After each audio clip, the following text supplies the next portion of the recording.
Hello friends, welcome to my YouTube channel. तर हा छोटासा व्लॉग बनवला आहे शिवांशच्या बड्डेचा, कारण शूटिंग करायला वेळ भेटला नाही. खूप गडबड होती, डेकोरेशन वगैरे करायचं होतं.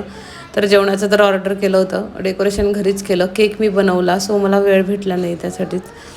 तर केक मी या वेळेस थोडा वेगळा बनवला आहे, युनिक. त्याला मिक्सर ट्रक, डंपर ट्रक म्हणजे कन्स्ट्रक्शन व्हेकल जे आहे त्याचं फार वेळ आहे. म्हणजे तेच टॉईस त्याला खेळायचे पण असतात, तेच टी व्हीवरसुद्धा तेच बघतो, तो त्याचंच कार्टून बघतो आणि तेच दिवसभर तेच टॉईस खेळतो. फार त्याला आवडतात कन्स्ट्रक्शन व्हेकल्स. सो थीम तीच केली होती यावेळी, कन्स्ट्रक्शन व्हेकलची, मिक्सर ट्रक, डंपर ट्रक वगैरे. आणि केकसुद्धा त्या रिलेटेडच मी बनवला होता, असा रोटेटिंगवाला केक. तर म्हटलं नवीन काहीतरी करूया यावेळी, सो असा बनवला केक. तर केक कसा वाटतो आहे, डेकोरेशन कसं वाटतं आहे नक्की सांगा. शिवांशला ड्रेससुद्धा आम्ही तसाच घेतला होता थीमचा, त्याला ड्रेससुद्धा तसाच घातला होता. आणि यावेळी अगदी मोजकेच असे फ्रेंडसोबत बड्डे केला, कारण खूप दगदग मला करायची नव्हती, सो त्यासाठी.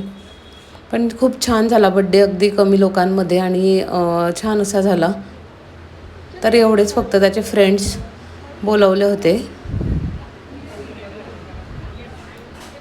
आणि केक कटिंग वगैरे केली. नंतर सर्वांनी जेवण करून लगेच आवरलं. तर यावेळी रिटर्न गिफ्टसाठी मी आणले होते स्विमिंगसाठी जे गॉगल वापरतात ते आणले होते पोरांना, कारण बरेच मोठी पोरच होती, त्याच्या एजची खूप छोटी अशी नव्हती जास्त. सो मोठ्या पोरांना म्हटलं यूज होईल स्विमिंगसाठी. सो स्विमिंगचे जे गॉगल आहेत ते आम्ही रिटर्न गिफ्टमध्ये आणले होते द्यायला.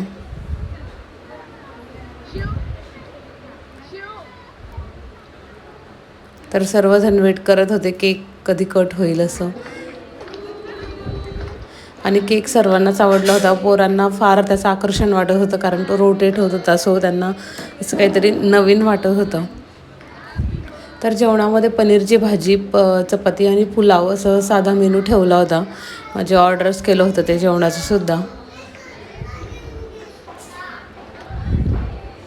आणि हे जे कटआउट वगैरे ही माझी एक फ्रेंड बनवते, तिच्याकडून मी बनवून घेतले होते. आणि बाकी बलूनचा आर्क वगैरे आम्ही घरीच बनवला होता, बाकी सर्व घरी डेकोरेशन केलं होतं.